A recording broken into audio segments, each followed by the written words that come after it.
بسم اللہ الرحمن الرحیم. ایک صاحب نے سوال کیا ہے کہ اہل بیت اور آل محمد صلی اللہ علیہ وسلم کیا ایک چیز ہے یا الگ الگ ہے؟ تو اس کا جواب یہ کہ اہل بیت کا معنی ہے گھر والے، اور آل محمد صلی اللہ علیہ وسلم میں اولاد بھی داخل ہے اور پوری امت بھی داخل ہے.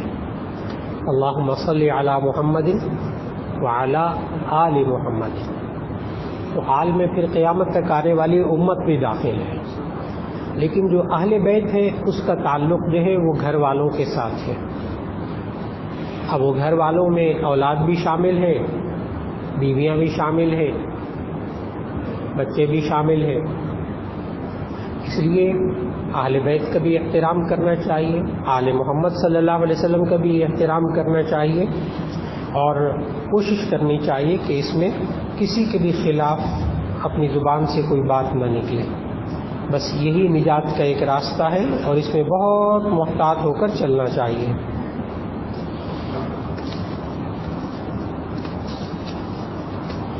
ایک صاحب نے کہا نماز میں سجدے کی حالت میں پاؤں زمین سے اٹھ جائیں تو نماز کیا ٹوٹ جائے گی؟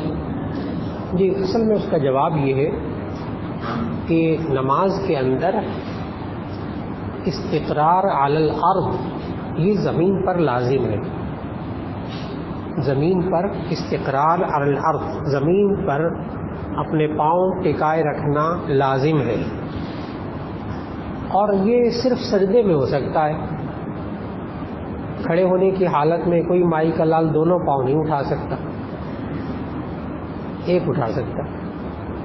رکوع کی حالت میں بھی کوئی دونوں پاؤں نہیں اٹھا سکتا، تشہد کی حالت میں بھی دونوں پاؤں نہیں اٹھا سکتا.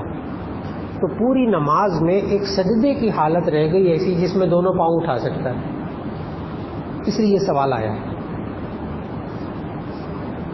لہذا سجدے کی حالت میں پاؤں کا کوئی بھی حصہ، انگلی ہو دایاں طرف بایاں طرف، ایک پاؤں کبھی زمین پر لگا رہے گا تو اس کی نماز ہو جائے گی. لیکن اگر مثال کے طور پر پاؤں میں خارش ہو رہی ہے، ایک پاؤں کو دوسرے پاؤں سے ایسا رگڑ رہا ہے، ایک پاؤں اٹھا لیا، ایک پاؤں باقی ٹھیک، نماز ہو جائے گی. لیکن اگر نماز میں سجدے کی حالت میں دونوں پاؤں کو اتنی دیر اٹھائے رکھا کہ 3 بار سبحان اللہ کہہ سکتے ہیں، تو اب ایسی صورت میں اس کو نماز لوٹانا پڑے گی. اور ظاہر ہے اتنی دیر تو نہیں کوئی پاؤں اٹھاتا، ذرا سا اٹھ گیا پھر رکھ لیا، کوئی حرج کی بات نہیں.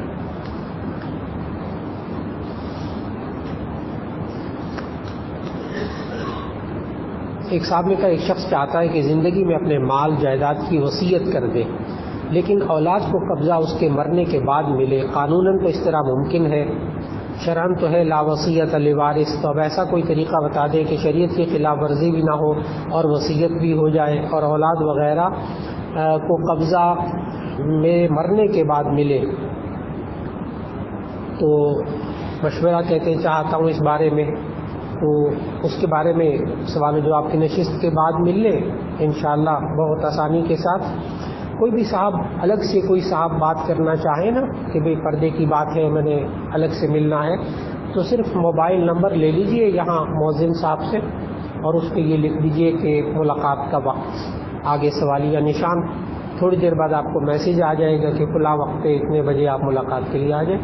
کوئی مشکل نہیں، کوئی مشکل ہے، کوئی پریشانی کی بات نہیں. بلا تکلف آپ اس پہ صرف موبائل میں میسیج بھیجنا، چھوٹا سا، لمبا میسیج نہ بھیجیں، چھوٹا سا میسیج، ملاقات کا وقت اور جگہ اور آگے سوالیہ نشان.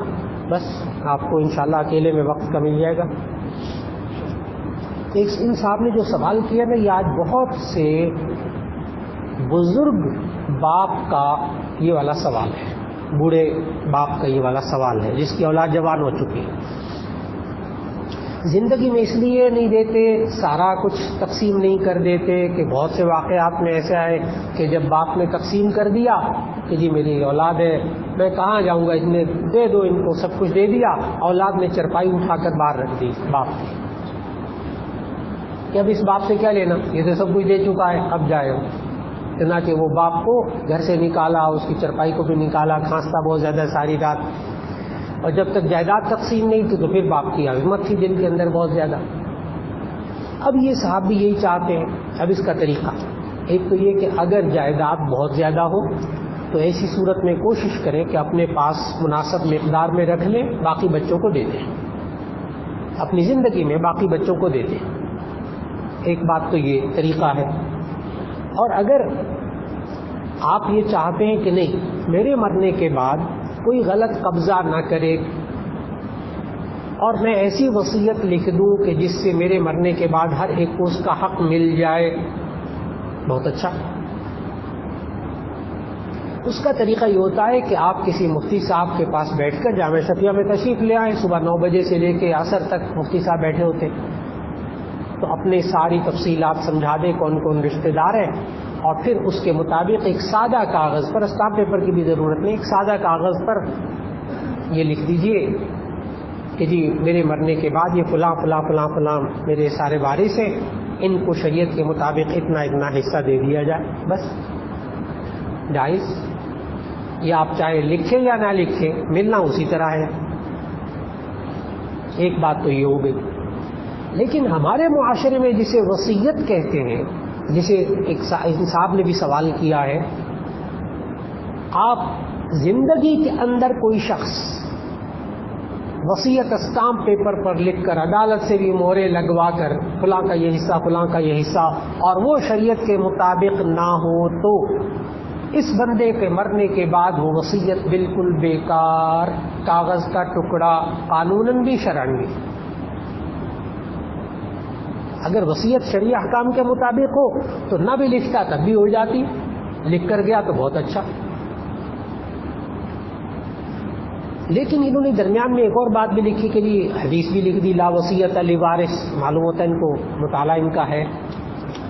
اصل میں وہ اور بات ہے، وہ ہے کہ آپ کسی وارث کے لیے وصیت نہیں کر سکتے کہ میرے مرنے کے بعد میرے بیٹے کو میری بیٹی کو اتنا مال دے دیا جائے.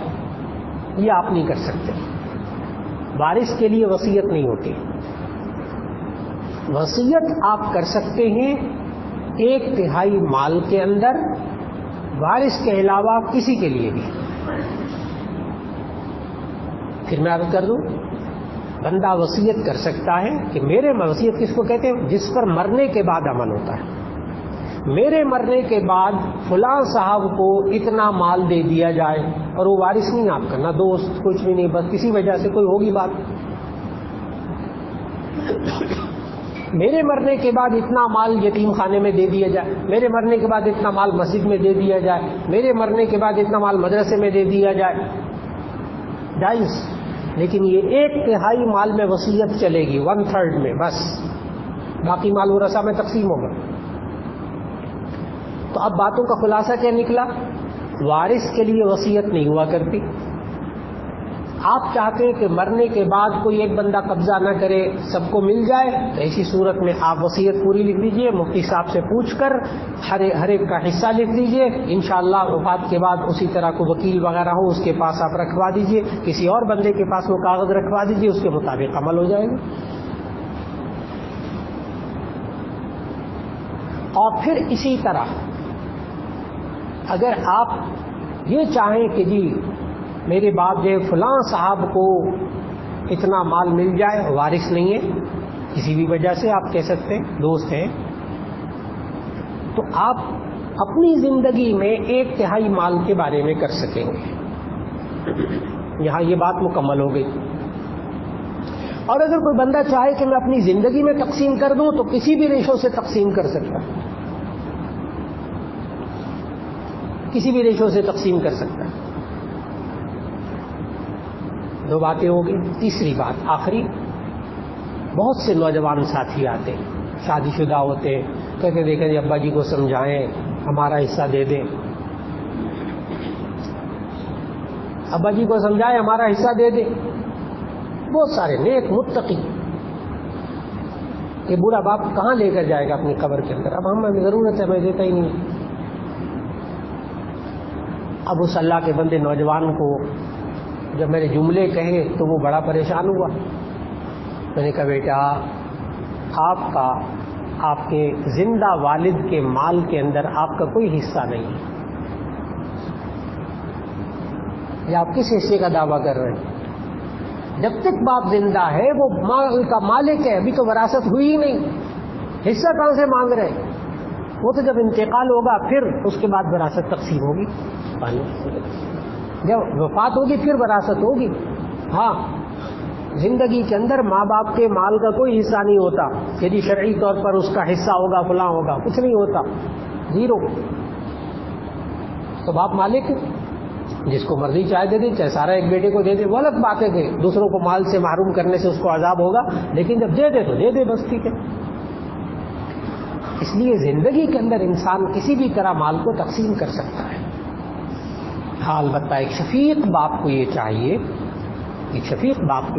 کہ وہ دیکھے اگر بچے اس وقت محتاج ہیں، بچوں کو اس وقت ضرورت ہے، تو ایسی صورت میں ان کے ساتھ تعاون اس حد تک کر لے تاکہ وہ مشکلات سے نکل جائے. یہ شفقت والے باپ کا کردار معاشرے میں ایسا ہونا چاہیے، اگرچہ اس پہ اپنے آپ کو جبر کرنا پڑتا ہے، لیکن کر لیجیے.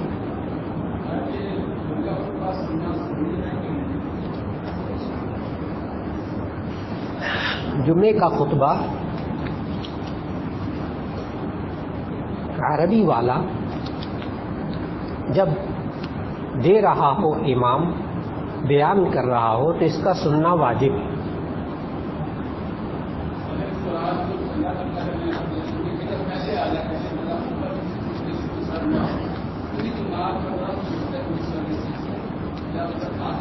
جی انشاءاللہ انتظامیہ سے اس بارے میں درخواست کر دوں گا، اللہ تعالیٰ توفیق دے عمل کر لے. لیکن جو اردو والا خطبہ ہے اس میں گنجائش موجود ہے، عربی والے خطبے میں کوشش ہو کہ توجہ نہ پلٹے. جی جی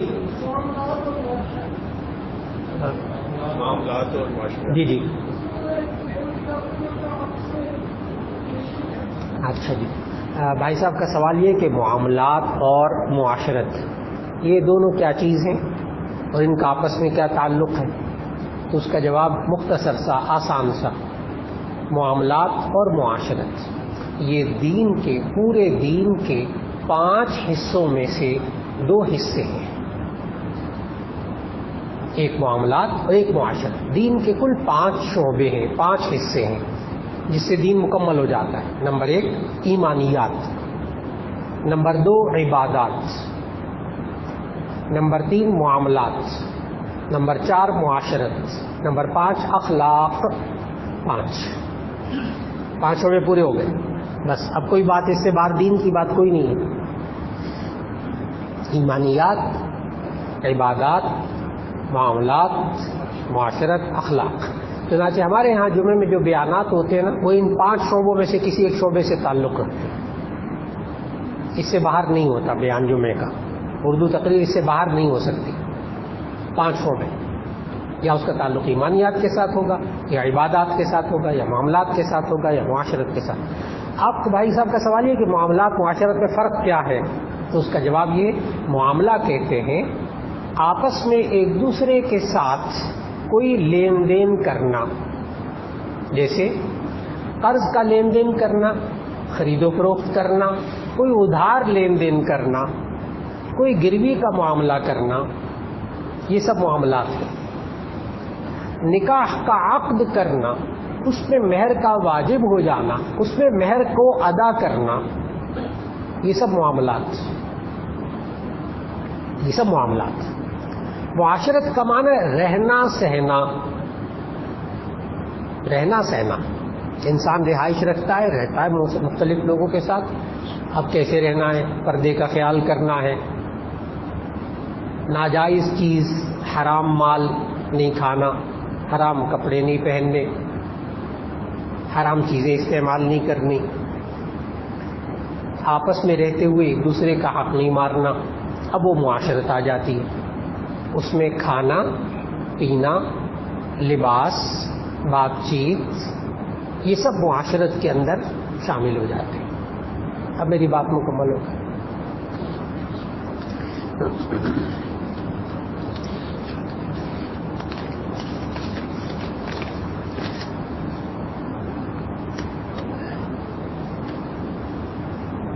اچھا جی،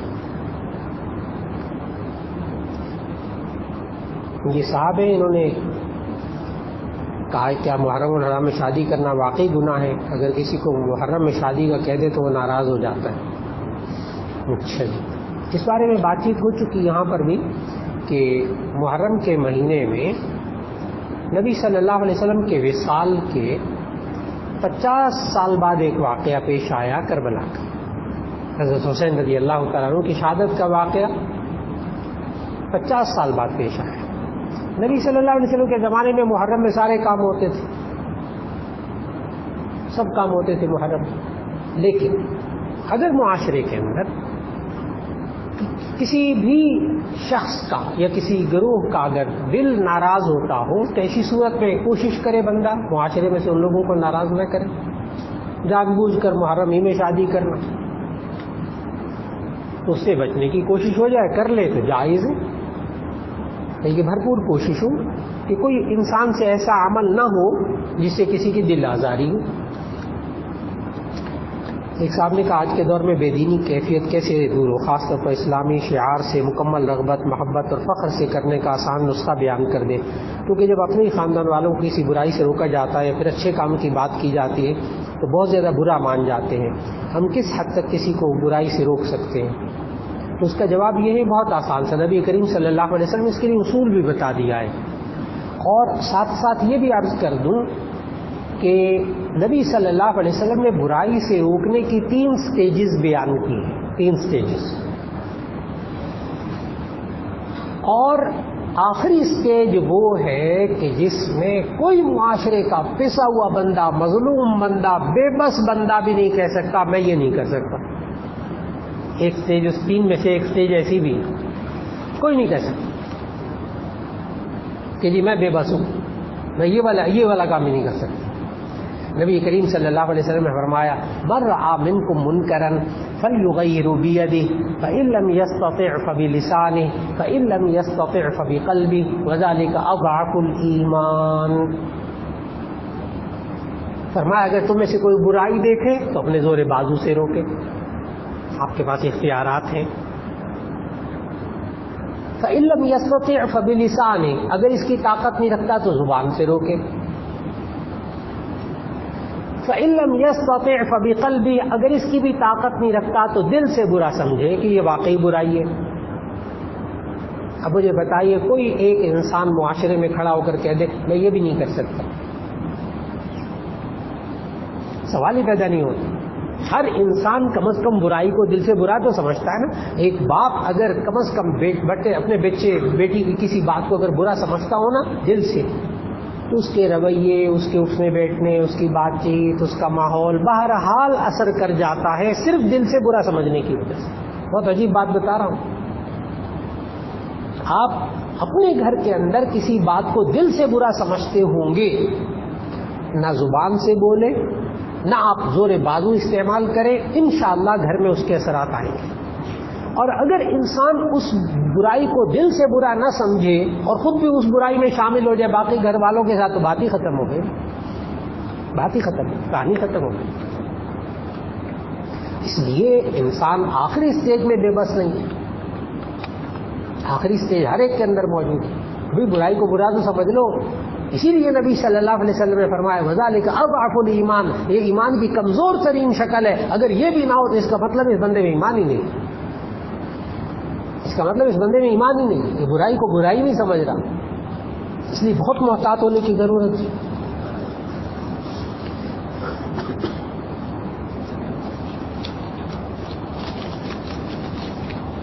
ایک صاحب نے کہا قسطوں پر اشیاء کی خرید و فروخت جائز ہے کہ نہیں؟ تو اس کا جواب ہے اگر آپ قسطوں پر کوئی چیز خریدیں یا کوئی بیچیں تو آپ پہلی ہی نشست میں طے کر لیں کہ اس کی کتنی قیمت ہے، نہ اس میں اضافہ ہو آئندہ نہ کمی ہو. تو ایسی صورت میں آپ قسطوں میں خرید لیں، 100% جائز ہے. لیکن اگر یہ کہا جی کہ آپ 6 سال کی قسطیں اگر آپ جلدی دے دیں گے تو ہم اتنی کنسیشن دے دیں گے، رعایت دے دیں گے، اور اگر آپ دیر کریں گے تو ہم اتنا اور لیں گے، یہ سارا معاملہ ناجائز ہو گیا اور سود ہو گیا. اس لیے پوری قیمت طے کر لیں. مثال کے طور پر آپ موٹر سائیکل لینا چاہتے ہیں، وہ کہتے ہیں جی یہ 60,000 70,000 کی ہے، لیکن اگر آپ قسطوں پر لیں گے تو یہ 80,000 کی، 8 قسطیں 10,000 ہر مہینے آپ دے دیا کریں. جائز. آپ طے کر لیجیے، آپ 80,000 ان کو ادا کر دیں. اور اگر بالفرض آپ کی کمیٹی نکل آئی تو آپ نے 3 مہینے کے بعد ہی وہ ادا کرنا چاہا، تب بھی آپ پورے 80,000 روپے دیں گے، تب بھی آپ پورے 80,000 دیں گے. جائز جائز، پیسہ اتنا ہی جتنا کہ آپ نے طے کیا ہو، پھر جائز. ایک صاحب نے کہا میں ماسٹر کا اسٹوڈنٹ ہوں لیکن میں بینک میں نوکری کرنا چاہتا ہوں، لیکن شریعت کی روشنی میں مجھے فائدہ بتائیے کیا کرنا چاہیے. تو اس کا جواب یہ ہے کہ آپ اسلامی بینک جو اسلامی طریقے سے بینکاری کرتے ہو ان میں آپ نوکری کر لیں، وہ جائز ہوگی. ایک صاحب کا پرفیوم لگا کر نماز پڑھنا کیسا ہے؟ الکوہل کا خطرہ ہے کہ مقدار زیادہ نہ ہو یا پھر کچھ اور. تو اس کا جواب یہ ہے کہ درست ہے کہ پرفیوم میں الکوہل ڈالی جاتی ہے، یہ درست ہے. اور الکوہل کیوں ڈالی جاتی ہے پرفیوم میں؟ پرفیوم میں اور عطر میں یہ فرق ہوتا ہے کہ عطر جو ہوتا ہے اس میں خوشبو آئل کے اندر ملائی جاتی ہے، تیل کے اندر، اور جو پرفیوم ہے اس میں خوشبو ملائی جاتی ہے الکوہل کے اندر. الکوہل کی یہ خاصیت ہوتی ہے کہ یہ ہوا میں ایک دم تحلیل ہو جاتا ہے سب سے زیادہ. اس سے کم پھر پیٹرول ہے، اس سے کم پھر پانی ہے. پانی ذرا دیر میں تحلیل ہوتا ہے، پیٹرول جلدی اڑ جاتا ہے، لیکن یہ جو الکوہل ہے یہ بہت ہی جلدی اڑ جاتا ہے ہوا میں. اس لیے اس کے اندر خوشبو ملا کر جب وہ پرفیوم بناتے ہیں تو آپ لگائیں تو ایک دم مہک جاتا ہے. اب الکوہل جس کو انگریزی میں الکلی کہہ دیتے ہیں، کبھی الکوہل کہہ دیتے ہیں، یہ شراب کا خمیر ہوتا ہے، شراب کا ایسنس ہوتا ہے. اگر یہ شراب سے بنایا جاتا تو ایک قطرہ بھی ناپاک ہے اس الکوہل کا. لیکن جو پرفیوم بنانے والی تمام کمپنیاں ہیں ان کے پاس جانا ہوتا ہے، خود جا کر ان کے پاس پیرس کی جو کمپنیاں ہیں فرانس میں، وہ خوشبو کی کمپنیاں وہاں تک جا کر تحقیق الحمدللہ بذات خود جا کر کرنی ہوئی تو انہوں نے بتایا کہ یہ صرف ہم سنتھیٹک بناتے ہیں، شرابوں سے نہیں بناتے. سنتھیٹک مصنوعی کیمیائی اجزاء ملا کر ہم الکوہل بناتے ہیں. لہذا اب علماء نے فتویٰ یہ دیا کہ جتنے پرفیوم ہیں ان کو لگانا جائز ہے، ان کو لگا کر نماز پڑھنا بھی جائز ہے، کیونکہ ان کے اندر جو الکوہل ہے یہ سنتھیٹک ہے، مصنوعی ہے، کیمیائی اجزاء سے ملا کر بنایا گیا ہے، یہ شراب سے بنا ہوا نہیں ہے. جی کیا چیز؟ جی جی جی جی جی یہ جو منہ کے اندر فریش کرنے والے جتنے بھی سپرے ہوتے ہیں یا کوئی اور چیز ہوتی ہے اس کے اندر ایک تو وہ مینتھول ڈالتے ہیں، مینتھول پودینے کا ست، پودینے کا ست، اور اس کو لیکوڈ کرنے کے لیے وہ اس میں الکوہل ڈالتے ہیں. بس یہ ذہن میں رکھیے گا. جو خوشبو سی آپ کو نظر آتی بہت ٹھنڈا ٹھنڈا سا منہ ہو جاتا ہے وہ مینتھول ہوتی ہے. مینتھول کہتے ہیں پودینے کے ست، پودینہ کا ست. اور جو یہ پودینہ جو آپ عام کھاتے ہیں نا، یہ والا پودینہ نہیں، پودینے کی 8 قسمیں ہیں، پودینے کی 8 قسمیں ہیں. ان 8 قسموں کو خود دیکھا تو مینتھول والے پودینے کو بھی دیکھا تو مینتھول والا پودینہ اور ہے، وہ آپ کھا نہیں سکتے، وہ اتنا سخت کڑوا ہوتا ہے. لیکن اس میں سے وہ پودینے کا ست نکالتے ہیں تو وہ مینتھول بنتا ہے. اس کو پھر لیکوڈ میں ڈال دیتے ہیں تو وہ فریشر بن جاتا ہے. تو ماؤتھ فریشر یعنی منہ کو تازہ رکھنے والے، خوشبودار رکھنے والے جتنے بھی ہیں اس میں الکوہل ہے تو وہ سنتھیٹک ہے، مصنوعی ہے، جائز ہے. یہی الکوہل ہومیوپیتھک کی تمام دوائیوں میں، یا ہومیوپیتھک والے جو گولیاں میٹھی میٹھی دیتے ہیں نا، ان میں دوائی کوئی نہیں ہوتی. میٹھی میٹھی گولیوں میں دوائی کوئی نہیں ہے تو ویسے ہی وہ ہوتے ہیں، چینی کی گولیاں ہوتی ہیں میٹھی میٹھی. بس اصل وہ قطرے ہوتے ہیں جو ان گولیوں پر وہ لوگ ٹپکاتے ہیں، اصل وہ قطرے ہوتے ہیں. اب الکوہل جو یہ ہومیوپیتھک جو ہے اس کا اصول عجیب و غریب ہے. آپ جو باقی دوائیاں نا وہ 1 گولی کھائیں، 2 گولی کھائیں، 10 گولیاں کھائیں، جی 1 کیپسول صبح کھائیں، 1 کیپسول شام کھائیں، آپ کو بہت زیادہ اچھا اور زیادہ کھائیں. تو یہ ڈاکٹر حضرات یہ کہتے ہیں. اور ہومیوپیتھک جو ہے یہ ایک اصول ہے تاکہ آپ کو سمجھا سکوں کہ یہ الکوہل کیا ہوتا ہے. ہومیوپیتھک میں ایک الٹا حساب ہے. جتنی دوائی کی مقدار کم ہوتی جائے گی اتنی وہ دوائی زیادہ طاقتور ہوتی چلے گی. بہت عجیب بات ہے. لہذا وہ پہلے الکوہل کے اندر ایک دوائی ڈالتے, پھر اس دوائی کے جو ہے نا وہ 1000 حصے کرتے, پھر اس 1000ویں حصے کے اندر اور الکوہل ڈالتے, پھر اس کے بعد اس کو اور زیادہ اس کو تقسیم کرتے, پھر اس کے ایک قطرے کے اندر پھر اور الکوہل ڈالتے, پھر اس کے 1000 حصے کرتے کرتے. آپ خود سوچیں کہ وہ کیا حال ہوگا وہ اخیر والے قطرے کا, کتنی دوائی اس میں ہوگی. لیکن ہومیوپیتھک والا کیا کہتے یہ ہے سب سے زیادہ طاقتور دوائی. اب ان کا کام, ہومیوپیتھک کے پورے نظام کا کام کس پہ چل رہا ہے؟ الکوہل پہ. اور جائز اس لیے کہ وہ نشے کے لیے نہیں پیا جاتا. تو الکوہل ہومیوپیتھک کی دوائیوں میں تو سارا ہوتا ہی الکوہل ہے, اور یہ جائز ہے, آپ اسے استعمال کر سکتے ہیں. لیکن الکوہل کی اتنی مقدار کہ جس سے نشہ آنے لگے, اب میں اس طرف بھی بات کروں گا, وہ ناجائز ہے. جیسے ہمارے معاشرے کے بعض لوگ بیچارے کھانسی کا جو سیرپ ہوتا ہے, کھانسی کا سیرپ, اس کی 2-3 1.5 بوتل 1 بوتل پیتے تو اس سے نشہ ہو جاتا ہے, اور تیسری بوتل پینے کے بعد موت واقع ہو جاتی ہے, کیونکہ جگر فیل ہو جاتا ہے. اب وہ بیچارے یہ تو نہیں دیکھتے کہ کیا ہو گیا کیا. چنانچہ بہت سارے ہمارے معاشرے کے اندر لوگ ایسے, اس لیے حکومت نے کھانسی کے سیرپ جتنے ان کو بغیر نسخے کے بیچنے پر پابندی لگائی. لاہور میں ایسے واقعات ہوئے کہ پتہ نہیں ہوتا, بس نوجوان ایک دوسرے سے باتیں کرتے ہیں. تو نشہ ایک ایسی چیز, اس سے بچنے کی ضرورت. الکوہل کوئی بھی ہو چاہے سنتھیٹک ہو, اس کو نشے کی مقدار تک لے جانا یہ حرام ہے, یہ ناجائز ہے. ایک صاحب نے کہا کیا استخارہ سنت سے ثابت ہے؟ حدیث کا حوالہ دے دیں. سبحان اللہ, اچھا سوال ہے. کیا استخارہ سنت سے ثابت ہے؟ حدیث کا حوالہ دے دیں. تمام صحاح ستہ کی کتابوں میں باب الاستخارہ, باب صلاۃ الاستخارہ موجود ہے. 6 صحیح ترین حدیث کی کتابیں, ہر ایک کے اندر باب صلاۃ الاستخارہ موجود ہے. نبی صلی اللہ علیہ وسلم طریقہ بھی بتایا اور دعا بھی سکھائی. دعا کے الفاظ بھی حدیث سے ثابت ہیں کہ 2 رکعت نماز پڑھیں اور اس کے بعد آپ یہ دعا پڑھیں, اور میں گزارش کروں گا دعا کا ترجمہ بھی پڑھ لیں. بس اس کے بعد 3 دن تک یہ کام کریں. آپ کا دل آمادہ ہو وہ کام کر لیں, نہیں آمادہ ہے آپ اس کام کو چھوڑ دیں. استخارے کے اندر یس نو نہیں ہوتا. یہ ہمارے معاشرے کی مصیبت ہے بہت بڑی. اگر استخارے میں ہاں ہو گئی, میں نے نہ کیا تو بڑا نقصان ہوگا. اگر استخارے میں نہ ہو گئی اور میں نے کر لیا تو پھر کیا ہوگا. اللہ کے بندے, استخارے میں یس نو نہیں ہوتی. وہ بولے نا مجھے استخارے کے بعد خواب آیا, اس میں لال رنگ نظر آیا, ریڈ کلر نظر آیا, تو یہ تو نہ ہو گئی.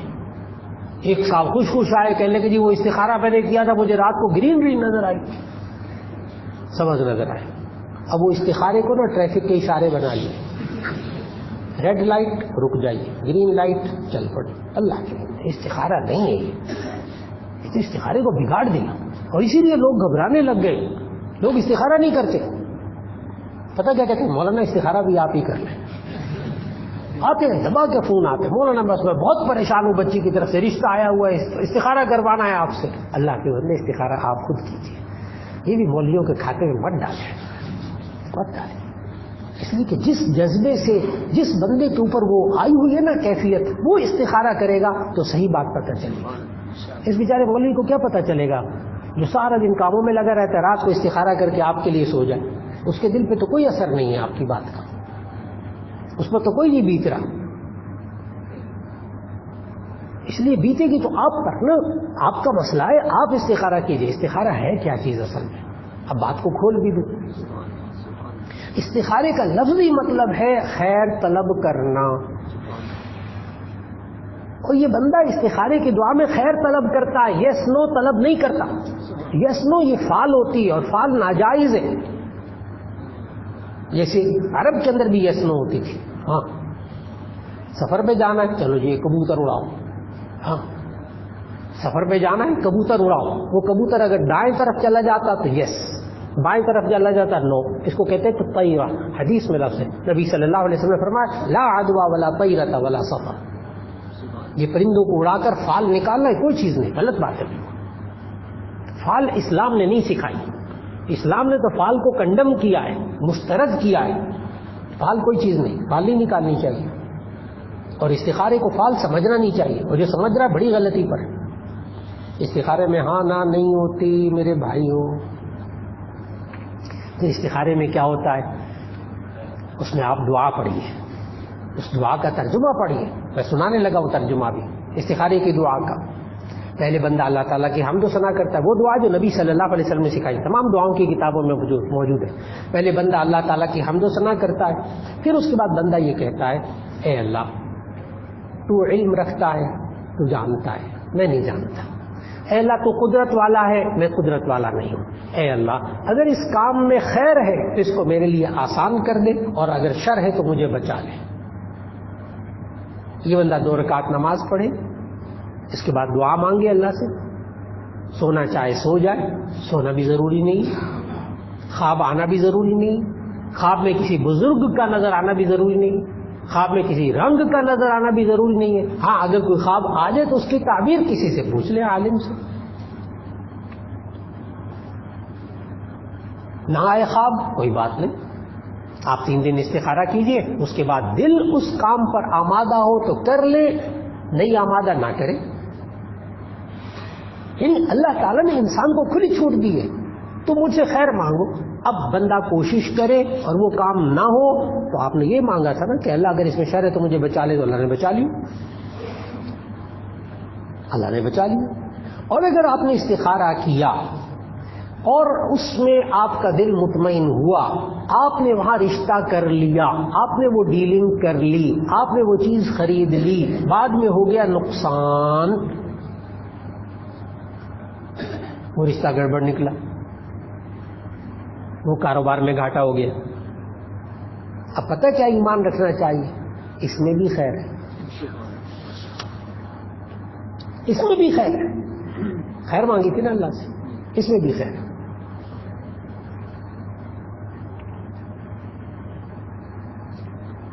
اس لیے کہ یہ انسان زندگی میں بہت دفعہ اس کی آرزو پوری نہیں ہوتی تو یہ بہت شور مچاتا ہے، لیکن کچھ دیر بعد کچھ اور کہنے لگتا ہے، پہلے استخارہ بھی کرتا ہے، فلاں بھی کرتا ہے، اللہ سے بھی مانگتا ہے اے اللہ میری فلاں جگہ شادی ہو جائے، نہیں ہوتی وہاں شادی، اب وہ شکوے کرتا ہے اللہ سے، پھر اس کے بعد 4-5 سال گزر جاتے ہیں، پتہ لگتا ہے کہ اس لڑکی کی شادی ہو گئی اور فلاں ہو گیا، یہ ہو گیا، وہ ہو گیا، کہتا ہے بڑا اچھا ہوا میری شادی وہاں نہیں ہوئی، اب یاد آیا میں اس کو اچھا ہو گیا، اب اس کو خیر نظر آئے، کہ کئی دفعہ بندہ کرتا ہے اچھا ہو گیا وہ نہیں ہوا، اور ہمیں بھی پھنس جاتا ہے، اس وقت خیر نظر آتی ہے اس کو، پھر نظر آتا ہے اللہ کیا کرتا ہے۔ اس لیے بندہ استخارہ کرے۔ ایک تو میں نے یہ ذکر کیا، ان صاحب نے پوچھا تھا کیا استخارہ کرنا سنت ہے، حدیث کا حوالہ دے، میں نے صحائح ستہ کا حوالہ دیا۔ اور اب تمام حاضرین ایک بات کو غور سے سنیں، اب ایک اور حدیث سنانے لگا۔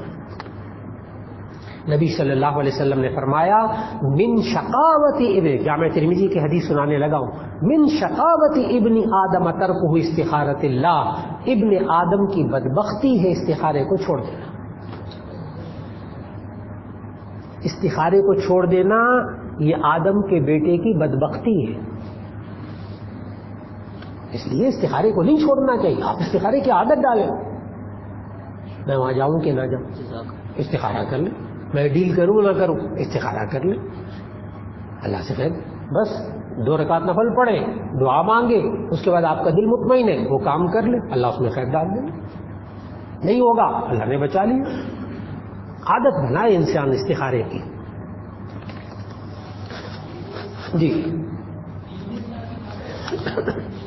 جی آپ 3 دن تک کر لیجیے، 3 دن تک کر لیجیے، آپ 1 دن بھی کر سکتے، آپ 7 دن تک بھی کر سکتے، آپ مہینوں کر سکتے۔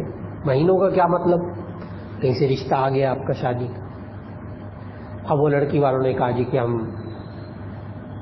2-3 ہفتے میں جواب دیں گے، ابھی اس کی بہنیں آنے والی ہیں باہر سے، آپ 2-3 ہفتے لگاتار استخارہ پر 2 رکعت نماز استخارہ، انہوں نے کہا جی 1 مہینے بعد جواب دیں گے رشتے کے بارے میں. آپ روزانہ استخارہ, ہاں اللہ سے خیر مانگی ہے نا, تو خیر روزانہ مانگ لیں, کیا فرق پڑتا ہے, خیر روزانہ مانگ لیں.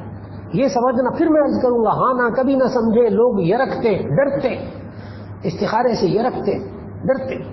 اگر استخارہ کر لیا ہاں ہو گئی پھر کیا ہوگا, نہ ہو گئی پھر کیا ہوگا, میرے لیے تو بڑا مشکل. اس لیے مولانا میں استخارہ کرتا ہی نہیں.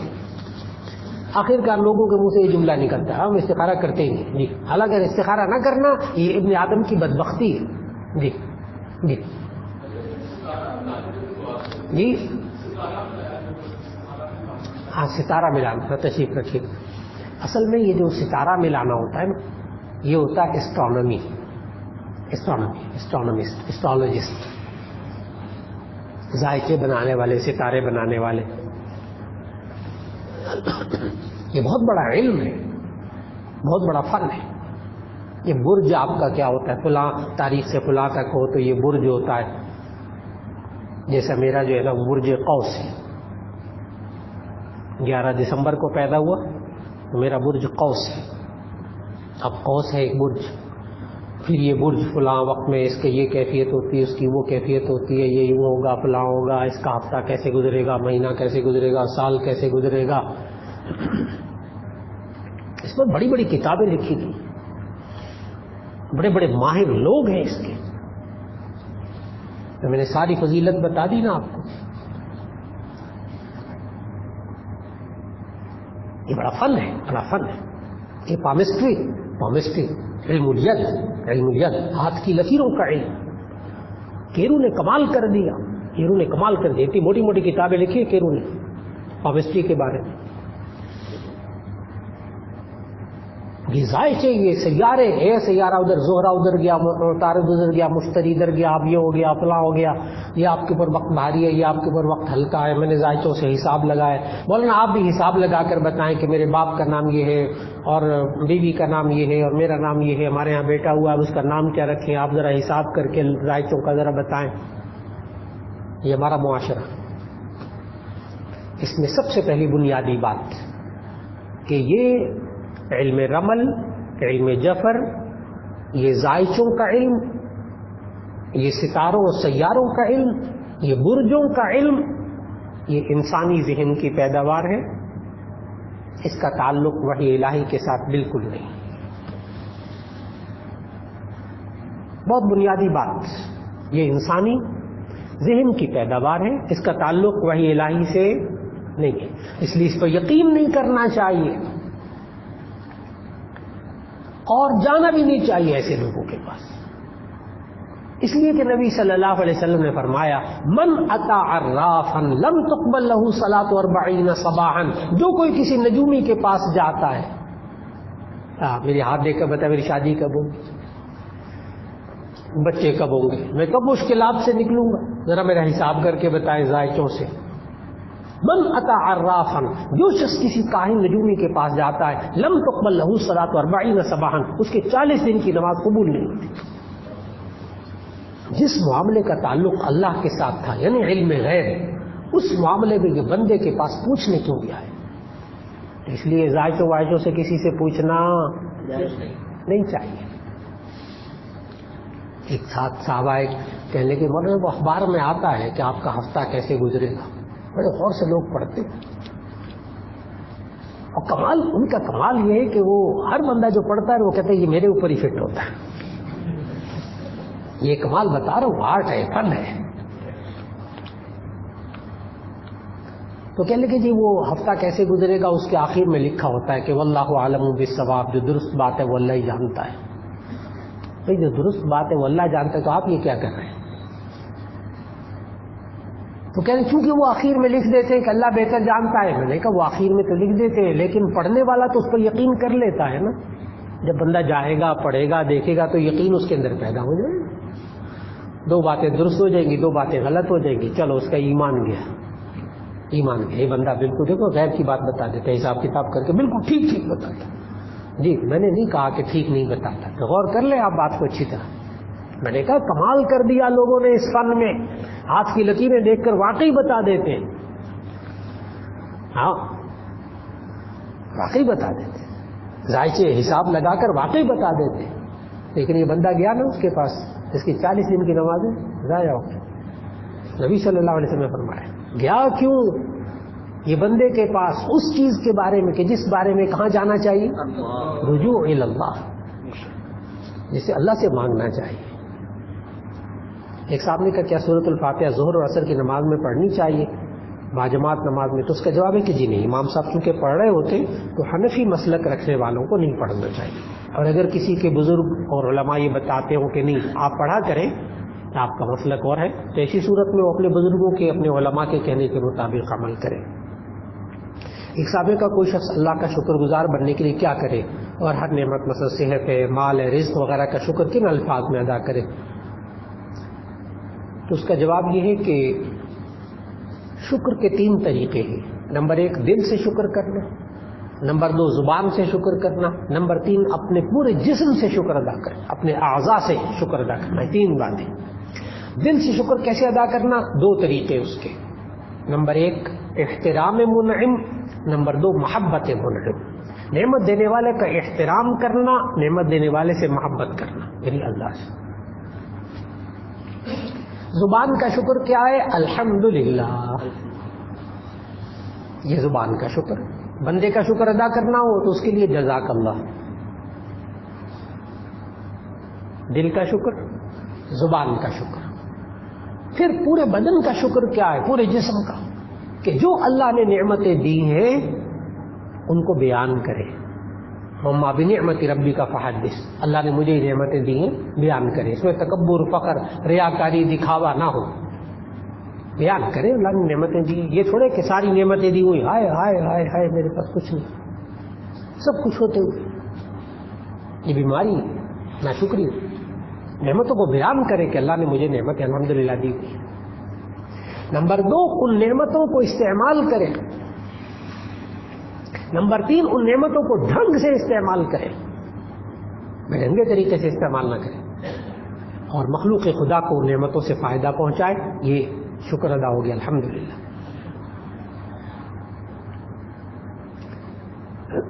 ایک صاحب نے کہا اگر بہت معاشرے میں ہے کہ پہلے بچے کے بارے میں بہت احتیاط کرنی چاہیے، کھلے آسمان میں باہر نہیں نکلنا چاہیے وغیرہ وغیرہ، تو اس کا جواب ہے کہ جی نہیں.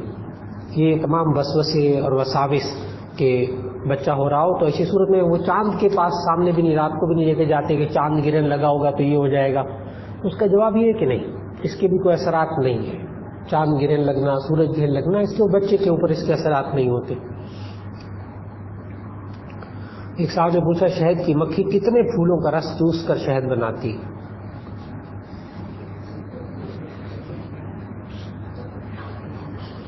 تو اس کا جواب اللہ تعالیٰ نے قرآن مجید میں شہد کی مکھی کو جو کہا ہے نا سورۃ النحل میں، فَأَوْحَى رَبُّكَ إِلَى النَّحْلِ أَنِ اتَّخِذِي مِنَ الْجِبَالِ بُيُوتًا وَمِنَ الشَّجَرِ وَمِمَّا يَعْرِشُونَ ثُمَّ كُلِي مِن كُلِّ الثَّمَرَاتِ فَاسْلُكِي سُبُلَ رَبِّكِ ذُلُلًا يَخْرُجُ مِن بُطُونِهَا شَرَابٌ مُخْتَلِفٌ أَلْوَانُهُ فِيهِ شِفَاءٌ لِلنَّاسِ إِنَّ فِي ذَلِكَ لَآيَاتٍ لِقَوْمٍ يَتَفَكَّرُونَ. اس میں اللہ تعالیٰ نے شہد کی مکھی کا پورا نظام بتایا، پورا نظام بتایا. فَأَوْحَى رَبُّكَ إِلَى النَّحْلِ، اللہ نے شہد کی مکھی کی طرف وحی بھیجی. ہاں، وحی کا معنی دل میں بات اتارنا، چپکے سے پیغام اتار دینا، یہ وحی کا لغوی معنی. اصطلاحی معنی کے اعتبار سے وحی نبیوں پر آتی ہے، اللہ کی ہدایت کا پیغام. لیکن اللہ تعالیٰ مکھی کو بھی، اللہ نے مکھی کو جو کچھ کہا نا، ناراض نہیں ہونا کسی نے، اللہ نے شہد کی مکھی کو جو کچھ کہا، میں بھی آیت پڑھنے لگا ہوں، وہ مکھی تو کہنا مان کے چلتی ہے، لیکن یہ انسان کہنا مان کے نہیں چلتا. 1000 بار کہا کہ یہاں سوال وہ آنا چاہیے جس میں انسان کا کوئی فائدہ ہو، عملی فائدہ ہو. معلوماتی سوال، شہد کی مکھی کتنے پھولوں کا رس چوستی ہے، یہ مجھے معلوم نہیں، اللہ بہتر جانتا ہے. ہاں مجھے کیا معلوم ہے اللہ نے کیا بتایا قرآن مجید میں کہ اللہ تعالیٰ نے شہد کی مکھی کی طرف وحی بھیجی، ان اتخذی من الجبال بیوتا ومن الشجر ومما یعرشون، کہ تو اپنے گھر جو ہے پہاڑوں میں بنا، درختوں میں بنا، بیلدار چیزوں کے اندر بنا، زمین پر گھر مت بنا، اس لیے کہ شہد ہوگا، زمین پر ہوگا سارے جراثیم، ہوا وغیرہ یہ وہ اس میں لگیں گے، اونچی جگہ پر شہد کا چھتا بنا. مکھی تو اللہ کا کہنا مان رہی ہے. ثم کلی من کل الثمرات، پھر جا پھلوں میں سے رس چوس. یہ اللہ کی قدرت میں غور کرنے کے بجائے کہتا ہے کتنی مکھیوں کا چوس، کتنی. جو کام اللہ نے کرنے کو ہے وہ نہیں کرنا، اور جو اللہ کر رہا ہے اس میں فکر مند اللہ کیسے کر رہا ہے. بڑا پریشان ہے بندہ، اللہ کیسے کرے گا. اللہ کے جو کام ہے نا اس میں یہ بندہ بڑا غور کر رہا ہے، اور جو کام بندے کے ذمہ یہ بے فکر ہے. یہ ہمارے معاشرے کی روش. اور وہ مکھی ثم کلی من کل الثمرات، پھر پھلوں میں سے جا کے رس چوس. کوئی شہد کی مکھی کسی غلط رس کو نہیں چوستی، کسی زہریلے رس کو نہیں چوستی. اور اگر غلطی سے کوئی شہد کی مکھی کوئی زہریلے رس پر بیٹھ جائے یا اس کو چوس لے، اچھی طرح ذہن میں رکھیے گا، جو ماہر حیوانیات ہیں جو شہد کی مکھی کا زوالوجی کے اندر بہت گہرا مطالعہ کرتے ہیں، انہوں نے لکھا کہ بعض شہد کی مکھیوں کی ڈیوٹی ہوتی ہے شہد کے چھتے کے اوپر، وہ مکھیاں شہد بھی نہیں بناتی، اور ان کی ڈیوٹی یہ ہوتی ہے کہ اگر کوئی زہریلی مکھی کوئی شہد کا اپنے ساتھ کوئی بھی ذرہ لے کر ایسا آئے جوس کا کہ جس کے اندر زہر ہو، تو ایسی صورت میں اس مکھی کو فوراً وہیں قتل کرتے ہیں. چنانچہ شہد کے اندر کبھی زہریلا شہد نہیں ہوتا.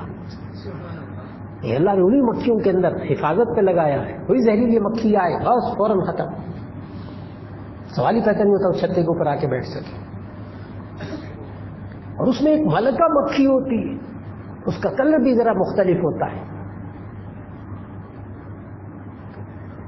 یہ جو مکھیاں پالنے والے ہوتے ہیں ان کو پتا ہوتا ہے، وہ ذرا ہلکے سے نا بھورے بھورے کلر کی مکھی ہوتی ہے. یہ مکھی ملکہ مکھی ساری زندگی کبھی شہد نہیں بناتی. اس کا کام صرف اور صرف حکمرانی کرنا ہوتا ہے.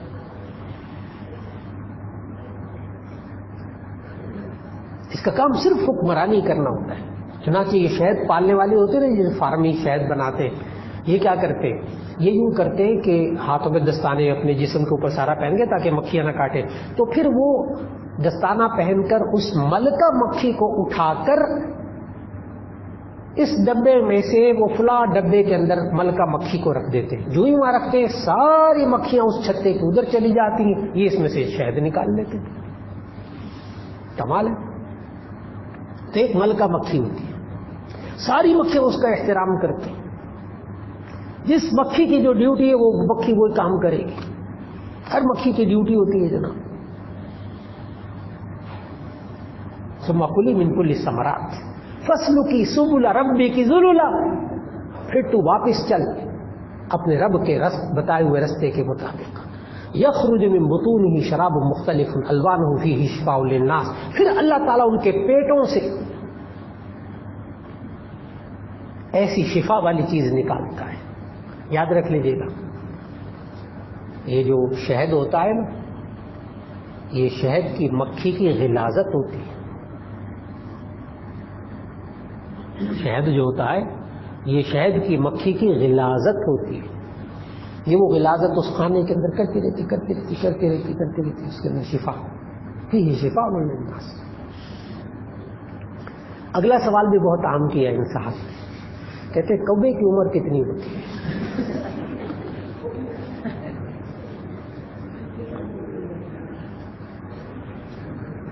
اسی لیے نبی صلی اللہ علیہ وسلم نے فرمایا حسن السوال نصف العلم. اچھا سوال کرنا یہ بھی آدھا علم ہے، یہ بھی آدھا علم ہے. سوال کرنا ضروری نہیں ہے. جس کا عملی زندگی سے تعلق ہو، اس کا عملی زندگی سے کوئی تعلق نہیں. کوے کی عمر کتنی ہوتی؟ مجھے معلوم کہ کوا باقی جانوروں میں سے سب سے زیادہ عمر والا ہوتا ہے، سب سے زیادہ زندگی والا ہوتا ہے. میرا ایم اے کے اندر جو تھیسس تھا پنجاب یونیورسٹی میں، وہ تھا یہ اسلام اینڈ زوالوجی، اسلام اور علم الحیوانات. میرا تھیسس یہی تھا. لیکن اس کے باوجود گزارش کروں گا، کوے کی کتنی عمر ہوتی اس کا تعلق ہماری اس نشست کے ساتھ نہیں. جی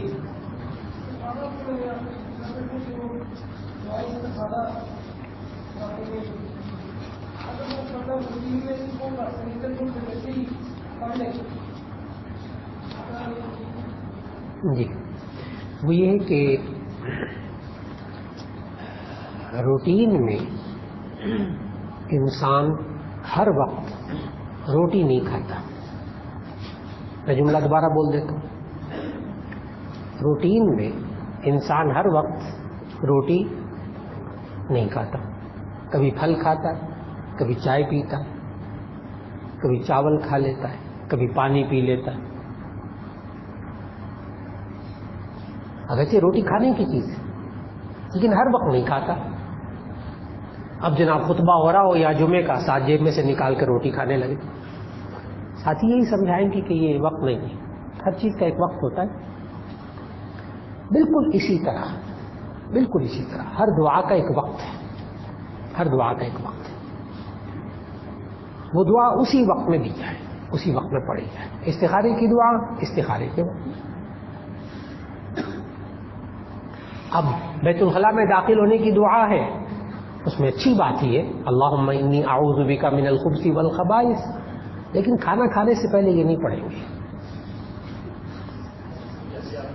تو دعائیں بالکل درست, مضمون بالکل درست, لیکن جس مقصد کے لیے نبی صلی اللہ علیہ وسلم جو چیز بتائی اس کو اسی مقصد کے لیے, بس ناراض نہیں ہونا. جی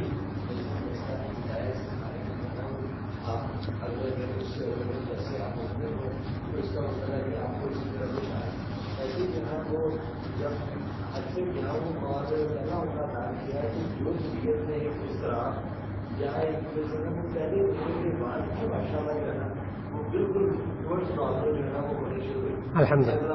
اس کے بعد حج کے ایام, اس کے بعد پھر الحمد للہ جیسے آپ نے سکھایا کہ وہاں پہ عزیزیاں کرتے ہوئے بچن کے جو ریاض اور مکہ کی یونیورسٹیوں کو ضلع کے عزیز شیخ صاحبان آئے اور ان کے ساتھ ٹرانسلیٹر تھے, تو انہوں نے ہمیں بہت زیادہ اچھی طریقے سے جو ہے وہ سکھایا. اور الحمد للہ پھر آپ نے بھی ہر تو آپ یہ استخارے کے بعد کی باتیں آپ بتا رہے ہیں. اچھا تشریف رکھیے. اب جی بالکل, اب میں بتاؤں بات کیا ہے. اگر آپ استخارے کے بعد کوئی کام شروع کریں, آپ کا دل کر رہا ہے وہ کام کرنے کو, وہ ڈیل کرنے کو, وہ کاروبار کرنے کو, لیکن آپ کی طبیعت بے چین ہے, پریشان بھی ہے, تو اللہ تعالیٰ سے مانگیے, خیر مانگیے. اب اگر اس میں شر ہوا نا تو اللہ بچا لے گا. اور اگر آپ آگے بڑھ رہے ہیں, کچھ پریشانیاں بھی آ رہے ہیں, لیکن آپ کہتے نہیں بس کاروبار میں آتی پریشانیاں, پھر چند دن بعد اللہ تعالیٰ اس اضطراب, اس پریشانی کو دور کر دیتا ہے اور آگے اللہ تعالیٰ خیر ڈال دیتا ہے.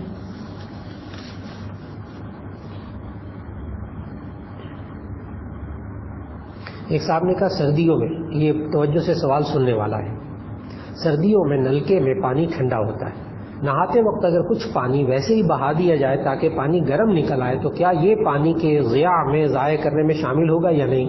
اور اگر گرم پانی آ گیا اور اس کے نیچے انسان بیٹھ جائے کیونکہ سکون مل رہا ہوتا ہے تو کیا یہ پانی کبھی ضیاء ہی سمجھا جائے گا؟ تو اس کا جواب یہ ہے کہ نبی کریم صلی اللہ علیہ وسلم ایک مد پانی سے وضو کیا کرتے تھے اور ایک صاع پانی سے غسل کیا کرتے تھے. جامع ترمذی کی روایت, ایک مد پانی سے نبی صلی اللہ علیہ وسلم وضو کیا کرتے تھے. ایک مد پانی, مد اس وقت کا ایک پیمانہ ہوتا تھا, ایک مد پانی آج کل کے 1 لیٹر کے برابر, اور ایک صاع پانی یہ آج کل کے حساب سے 3.5 لیٹر, 3.5 لیٹر پانی. 1 لیٹر پانی کی بوتل لے لیجیے, اس سے پورا وضو سنت کے مطابق کیجیے, اور پھر سوچئے گا کہ یہاں کتنا پانی بہایا جاتا ہے. ٹوٹی کھولی ہوئی, اور انسان پیاسے ہے باہر. اس لیے سنت کے مطابق آپ پانی سے, یہ نہیں کہ شرعی طور پر اتنا ہی پانی, بس 3.5 لیٹر سے زیادہ کر, 3.5 لیٹر سے جناب آدھی بالٹی بھی نہیں بنتی, کر کے دیکھ لیں. اس لیے آپ اپنی سہولت کے لیے اگر ٹھنڈا پانی ہے بہت تیز, تو ایسی صورت میں آپ یوں بھی تو کر سکتے ہیں کہ پانی جو بہہ رہا ہے اس کو آپ بالٹی میں جمع کر لیجیے, نہ بہنے دیں, ضائع نہ ہونے دیں. جب گرم پانی آ جائے اس کو مکس کر کے استعمال کر لیں. کوشش کرے انسان پانی کی بچت کے لیے. پھر انہوں نے کہا کہ جی اگر گرم پانی آنے لگ گیا تو انسان اس کے نیچے بیٹھ جائے تاکہ سکون حاصل کرے. جائز, سکون حاصل کر رہا ہے نا, فائدہ اٹھا رہا ہے, جائز. یہ پانی کا ضیاع نہیں, یہ پانی کا ضیاع نہیں. لیکن ٹوٹی کو کھولا ہوا ہے, بس ٹھیک ہے پانی بہ رہا, آ جائے گا گرم پانی پھر میں استعمال کروں گا. کوشش کرے اس سے بچنے کی. میں نے عرض کیا کہ اس پانی کو محفوظ کر لیں کسی چیز میں تاکہ اس کسی اور کام کے لیے استعمال ہو سکے. ایک صاحب نے کہا کہ اگر میں کوئی چیز یاد کرتا ہوں تو بھول جاتا ہوں. ادویات بھی استعمال کی ہیں حکیموں کی, مگر پھر بھی بھول جاتا ہوں. کوئی عمل بتائیں جس سے کوئی نہ بھولو. اکثر پڑھائی میں بھی ایسا ہوتا ہے. تو ایک بات تو گزارش ہے کہ یہ بھولنا یہ اللہ تعالیٰ کی بڑی نعمت ہے. بھول جانا, اسے عربی میں کہتے ہیں نسیان. ذہن میں رکھیں کہ میری گریجویشن جو ہے نا پنجاب یونیورسٹی سے, وہ سائیکالوجی میں ہے, نفسیات میں. تو وہاں یہ پڑھایا جاتا ہے کہ بھولنا یہ نعمت ہے, یہ اللہ کی بڑی نعمت ہے. اگر کوئی انسان معاشرے میں ایسا ہو جو یہ کہے میں کوئی چیز نہیں بھولتا کبھی, وہ انسان نارمل زندگی نہیں گزار سکتا. اس لیے کہ اس کو سارے حادثات یاد ہیں, ساروں کا برا سلوک ہر وقت یاد رہتا ہے, کوئی چیز اس سے بھولتی نہیں. تو ایسی صورت کے اندر یہ انسان نارمل زندگی نہیں گزار سکتا. ایک انسان زندگی بچپن سے لے کے اب تک جتنی پریشانیاں آئیں ساری یاد ہے اس کو, یہ انسان نارمل زندگی نہیں گزار سکتا جناب. انسان جب نارمل زندگی گزارتا ہے پتہ نہیں کیا کچھ ہوتا ہے, پھر بھول بھلا جا اور ہنستا کھیلتا ہے, وہی نارمل انسان ہوتا ہے. اس لیے بھولنا یہ نعمت ہے. لیکن انسان کتنا بھول جائے تو چھوٹ ہے. اگر انسان روزے کے اندر بھول کر کھا پی لے روزہ نہیں ٹوٹتا. نبی صلی اللہ علیہ وسلم نے فرمایا رفع عن امتی الخطا والنسیان, بھول چوک میری امت سے معاف کر دی گئی ہے. بھول کر کوئی ہو جائے نا غلط بات تو اللہ تعالیٰ اس کی پکڑ نہیں کرتا. ہاں اتنا بھولنا کہ نقصان ہونے لگے, اور یہ ہمارے آج کے معاشرے میں بہت زیادہ ہو گیا بھولنا, بے تحاشا ہو گیا بھولنا. گھر والے 5 چیزیں کہہ دینا, یہ 4 چیزیں لے آؤ, سوال ہی پیدا نہیں ہوتے بازار جا کر اس کو 5 چیزیں یاد رہیں. نوجوانوں کا حال میں بتا رہا ہوں, نمازوں کی 4 رکعتیں یاد نہیں رہتی. یہ میں بڑے جاندار لوگوں کی بات کر رہا ہوں, بوڑھے لوگوں کی نہیں بات کر رہا. بوڑھے لوگ کے بیچارے وہ تو پتہ نہیں کیا دوائی بھی کھانا بھول جاتے, دوائی کھا بھی لی تبھی بھول جاتے کھائی کہ نہیں کھائی. یہ تو اللہ تعالیٰ نے قرآن مجید میں ذکر کیا ہے. ثم يرد الى ارذل العمر لكي لا يعلم من بعد علم شيئا, کہ عمر کا ایک ایسا حصہ بھی آتا ہے جہاں بندے کو یہی پتہ نہیں چلتا میں نے کھایا بھی ہے کہ نہیں. لیکن اس کیفیت میں بھی انسان اپنے موبائل کو بھول رہا ہو, چابیوں کو بھول رہا ہو, کاموں کو بھول رہا ہو, لیکن اس کیفیت میں بندہ بس صرف ایک کام کر لے, ایک بات کا خیال رکھے کہ اللہ کو نہ بھولے. بس اللہ کو نہ بھولے, بچ جائے گا یاد. اور اگر سب کچھ یاد ہے اللہ یاد نہیں ہے تو پھر فکر کرے اپنی. جی فرمائیے گا.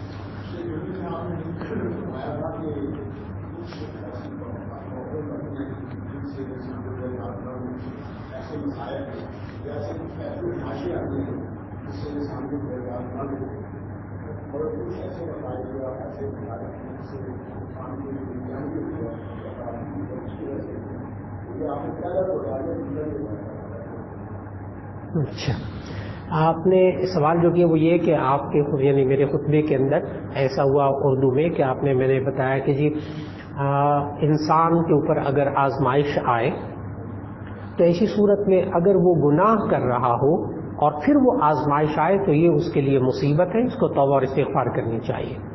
اور اگر انسان پر آزمائش آئے کوئی مصیبت جو میں نے والا نبلونکم بشیء من الخوف والجوع ونقص من الاموال والانفس والثمرات, یہ پوری آیت پڑھی, اور یہ انسان نیک کام کر رہا ہو تو اسے کیا کرنا چاہیے؟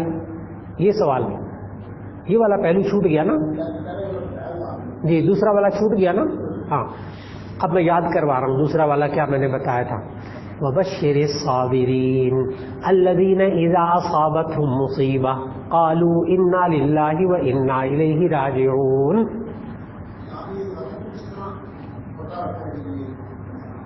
جی یہی بتایا تھا، یہ دوسرا والا یہی بتایا تھا. اس پر آیت بھی پڑھی کیا کہ اگر انسان پر کوئی مشکل آئے اور یہ گناہ کرنے والا بندہ نہ ہو تو پھر کیا کرنا چاہیے؟ پھر صبر کرنا چاہیے. اور کیا کہنا چاہیے؟ انا للہ و انا الیہ راجعون.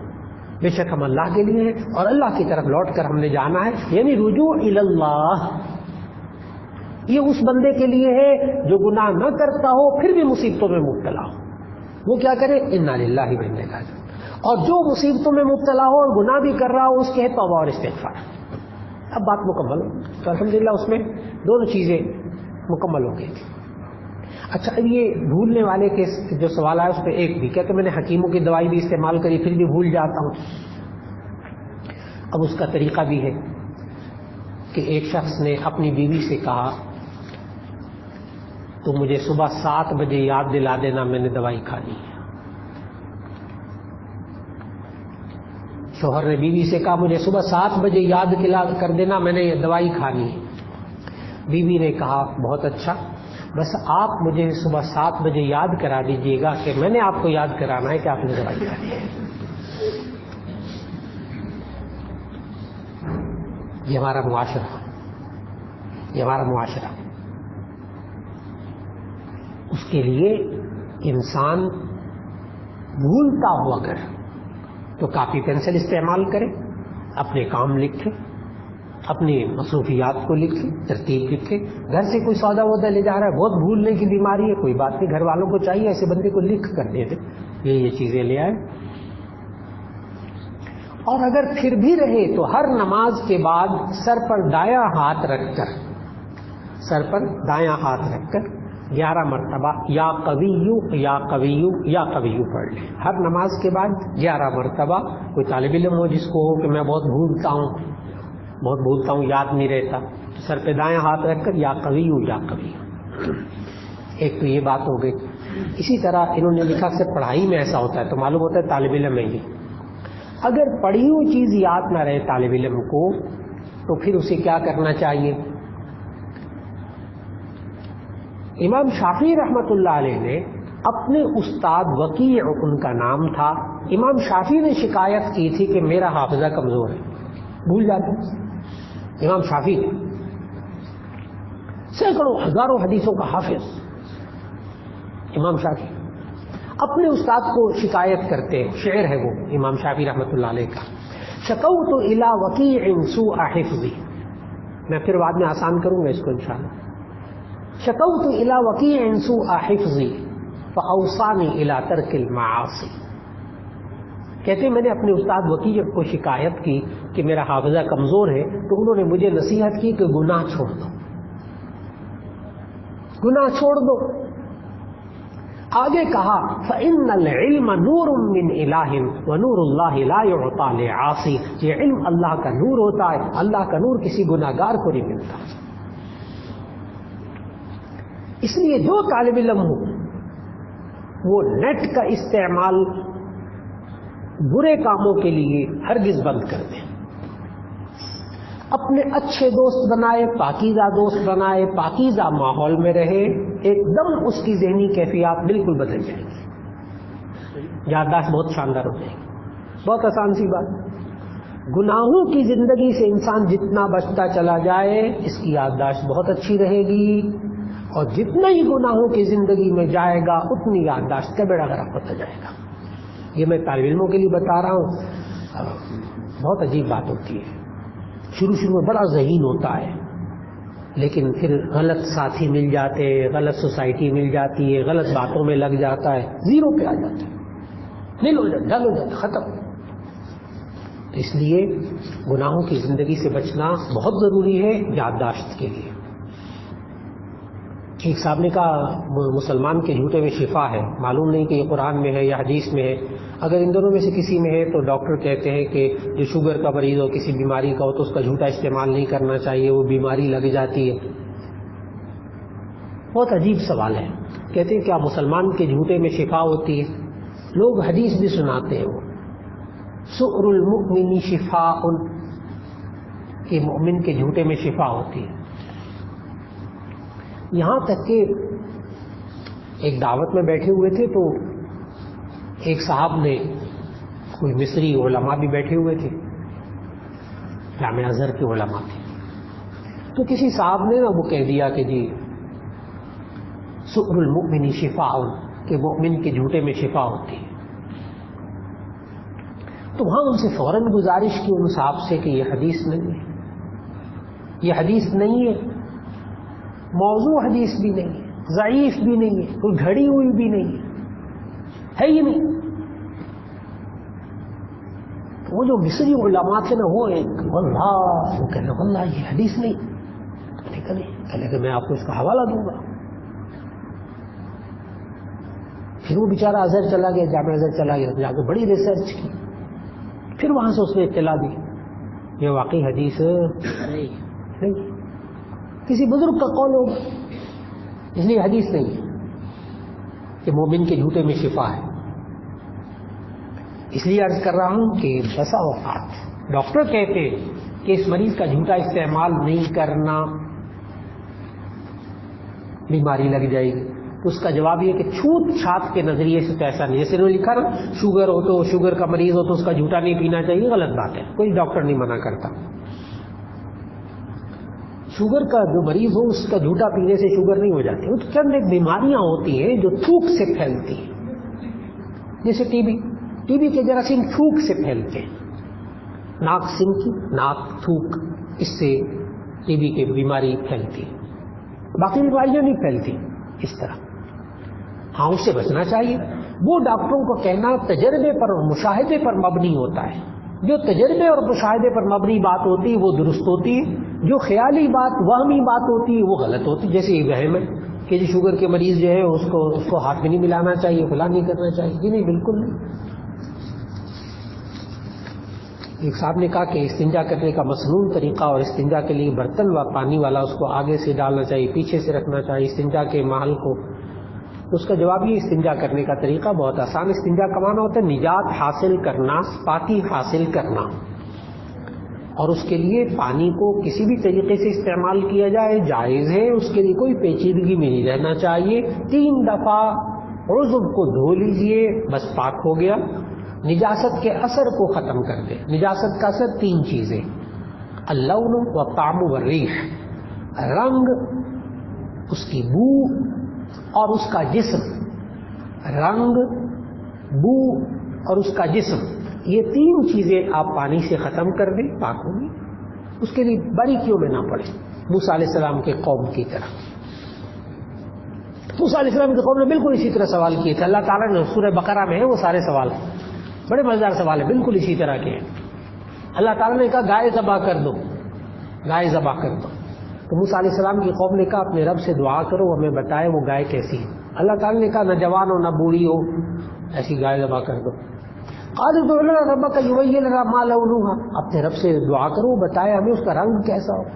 اللہ کا رنگ بھی بتا دیا. پھر کیا کہ قالوا ادع لنا ربك يبين لنا ما هي ان البقرة تشابه علينا، اپنے رب سے دعا کرو وہ گائے جو ذبح کرنے کو کہی وہ کیسی ہو، ہمیں تو سمجھ میں نہیں آ رہا. بندے کے دل میں ہونا نہ کرنے کا ارادہ، وہ ایسے ہی سوال کرتا ہے. الٹے سیدھے سوال نہیں کرنے چاہیے. استنجا کے لیے پانی کدھر سے ڈالیں، کس طرح سے ڈالیں، اوپر سے ڈالیں، نیچے سے ڈالیں، غلط بات ہے، غلط بات ہے. استنجا کر لیجیے، یعنی اس عضو کو صاف کر لیجیے، اس میں سے 3 چیزیں ختم کر دیجیے: رنگ، نجاست کا، بدبو اور اس کا جسم ختم، بس بدن پاک ہو گیا.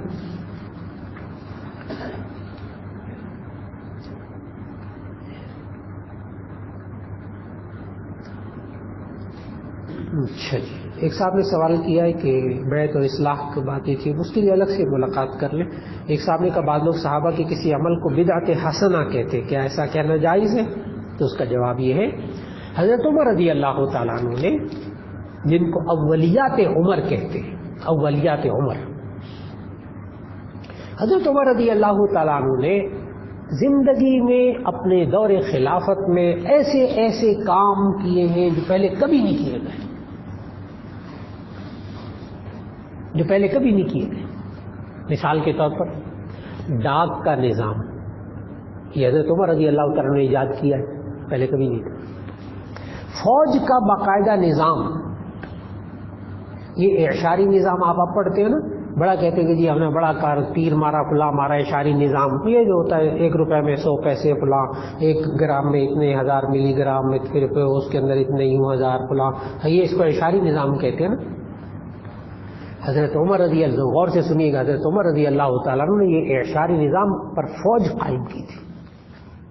ان کی فوج کے اندر اعشاری نظام تھا. حضرت عمر رضی اللہ تعالیٰ نے پہلے 10 فوجی ہوتے تھے، اس 10 فوجی کو 10 کہتے تھے، 10.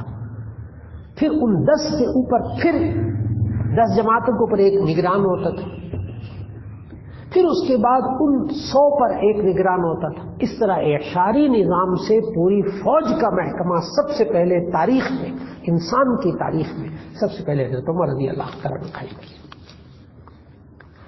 اسی طرح حضرت عمر رضی اللہ تعالیٰ عنہ نے بیت المال سے باقاعدہ مختلف وظیفے مقرر کیے. بیت المال کا بہترین نظام اگر بنا تو حضرت عمر رضی اللہ تعالیٰ عنہ کے زمانے میں بنا.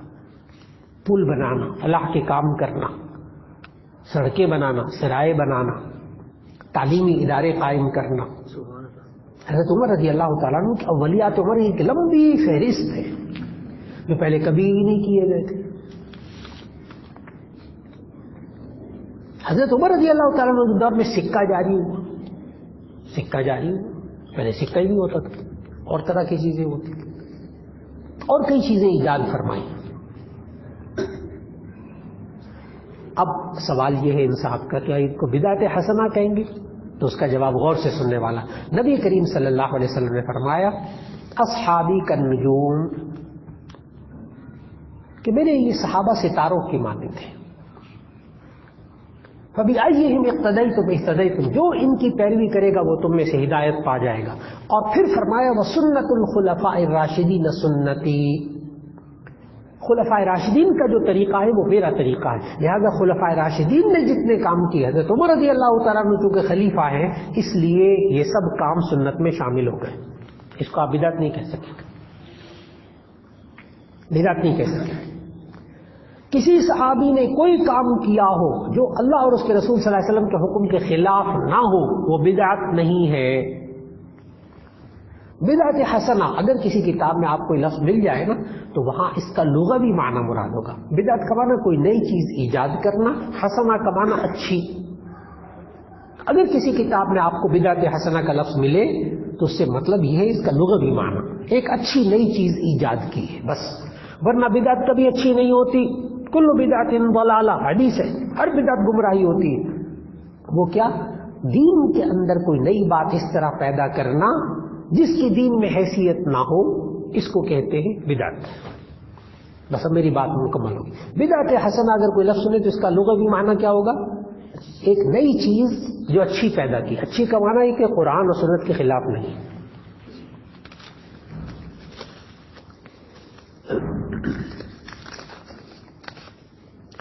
ابھی یہ نکاح ہومیوپیتھک ادویات کے اندر 90% الکوہل ہوتا ہے، اسے استعمال کرنا چاہیے. میں نے کہا 90% کا 100% الکوہل ہوتا ہے. ابھی بات ہو گئی اس پر، الحمدللہ جائز، کیونکہ یہ سنتھیٹک ہوتا ہے جائز.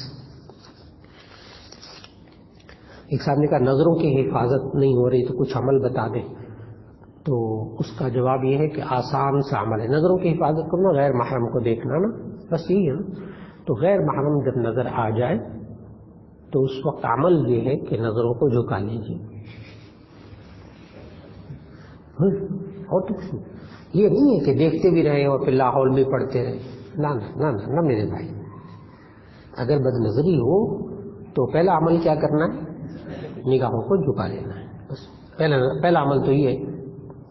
وہ تو کرنا نہیں، وہ کرنا نہیں، تو باقی سارے عمل بیکار. اس لیے انہوں نے پوچھا ہے حضرت نظروں کی حفاظت نہیں ہو رہی، کچھ عمل بتا دے. تو پہلا عمل کیا ہے؟ یہ اللہ تعالیٰ نے قرآن مجید میں سکھایا یہ والا عمل. قل للمؤمنین یغضوا من ابصارهم وَقُلْ لِلْمُؤْمِنَاتِ يَغْضُضْنَ مِنْ أَبْصَارِهِنَّ، ایمان والے مردوں سے کہہ دے اپنی نگاہوں کو جھکائے رکھیں، وہ اتنی سی بات ہے. اور ایمان والی عورتوں سے کہہ دیں اپنی نگاہیں جھکائے رکھیں، تو نگاہوں کی حفاظت کے لیے پہلا کام کیا ہے؟ نظریں جھکا لیں. اور اگر غلطی ہو جائے تو ایسی صورت میں یوں کہیں استغفر اللہ، اے اللہ مجھے معاف فرما دے. اور اگر بے بس ہو جائے، کہیں بار بار گناہ ہو رہا ہو، قابو میں نہ آ رہا ہو، تو پھر پڑھے لا حول ولا قوت الا باللہ. انشاءاللہ العزیز صرف ان 3 باتوں پر عمل کر لیں، بد نظری سے جان چھوٹ جائے گی. نمبر 1، جب غیر محرم کی طرف نظر اٹھے پہلا عمل نظروں کو جھکا لیجیے. غلطی ہو گئی تو ایسی صورت میں استغفر اللہ. نہیں قابو میں آ رہا تو پھر کیا؟ 3 کام کر لیجئے. چند دنوں میں فرق محسوس ہوگا، چند دنوں میں. لیکن میں نوجوان ساتھی تھے کلاس کے اندر، تو وہ کہنے لگے سر ہم تو جب دیکھتے ہیں کسی خوبصورت لڑکی کو تو ہم تو اللہ کی قدرت کے شاہکار کو دیکھتے ہیں. میں نے کہا واقعی یہ تو آپ نے بہت بات اچھی بتائی ہے، شاباش دی اس لڑکے کو، شاباش دی اس لڑکے کو، بیٹا بہت شاباش آپ کو. پھر میں نے اس سے سوال کیا بیٹا اگر آپ کے ساتھ اگر آپ کی بہن جا رہی ہو اور کوئی اللہ کی قدرت دیکھ رہا ہو تو آپ کا منہ لال کیوں ہوتا ہے؟ وہ فوراً بیٹھ گیا اپنی جگہ.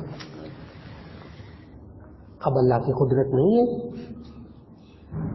اب ہمشیرہ کو، بندے کی بہن کو اگر کوئی دیکھ رہا ہو اللہ کی قدرت کو تو اس کا منہ لال کیوں ہوتا ہے بھائی کا؟ معلوم ہوا ہے ایسی بری چیز ہے، ایسی بری چیز. تو اللہ کی قدرت اگر دیکھنی ہے تو اللہ کے کہنے کے مطابق دیکھیے. اللہ بھی کہتا ہے میری قدرت کو دیکھو. اللہ کہتا ہے قرآن مجید میں کہا افلا ينظرون الى الابل كيف خلقت والى السماء كيف رفعت والى الجبال كيف نصبت والى الارض كيف سطحت. دیکھو میری قدرت. تم کیوں نہیں دیکھتے اونٹ کی طرف کیسے پیدا کیا گیا؟ وَإِلَى الْجِبَالِ كَيْفَ نُصِبَتْ، پہاڑوں کی طرف کیوں نہیں دیکھتے کیسے نصب کیے گئے؟ وَإِلَى السَّمَاءِ كَيْفَ رُفِعَتْ، آسمان کی طرف کیوں نہیں دیکھتے کہ کیسے اللہ نے اس کو بلند کیا؟ وَإِلَى الْأَرْضِ كَيْفَ سُطِحَتْ، اور زمین کی طرف کیوں نہیں دیکھتے کیسے پیدا کی گئی؟ جہاں اللہ کہتا ہے دیکھو وہاں دیکھنا نہیں، جہاں اللہ کہتا ہے نہ دیکھو وہاں دیکھتا ہے. بس یہی فرق ہے کہ اللہ کی قدرت نہیں دیکھ رہا، یہ تو کچھ اور کر رہا ہے. غلط ہے، بالکل غلط ہے. اللہ کی قدرت نہیں دیکھ رہا. اگر اللہ کی قدرت دیکھنی تو جو اللہ دیکھا دیکھو وہ دیکھے نا، وہ دیکھے. تو میں نے بھی بتایا کہاں دیکھنا چاہیے. ایک صاحب نے کہا فجر کی نماز جماعت کھڑی اور وہاں اندازہ ہو کہ اگر سنتیں پڑھیں گے تو آخری تحیات میں ملیں گے. نہ میرے بھائی اس میں بچنے کی کوشش ہو جائے.